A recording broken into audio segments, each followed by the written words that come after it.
అదేమిటి మరి వీడు చేసిన పాపాలన్నీ ఏమయ్యాయన్నారు. వాళ్ళు చెప్పారు, బ్రహ్మహత్య అనేక పాపాటములకగ్ని కీలలు హరినామ కీర్తనము. ఎటువంటి మాటలు వేసేశారో చూడండి.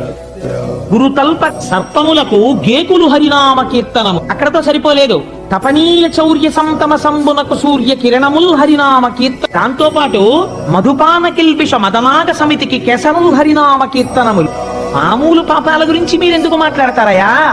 బ్రహ్మహత్య లాంటి మహాపాతకాలు ఉన్నాయి కొన్ని.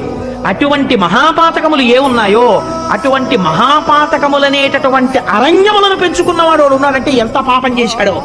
అటువంటి వాడు హరినామ సంకీర్తనం చేస్తే ఇంత పెద్ద అరణ్యము ఒక్క కార్చిచ్చు నిప్పురవ్వ పుడితే కాలిపోయినట్టు కాలిపో.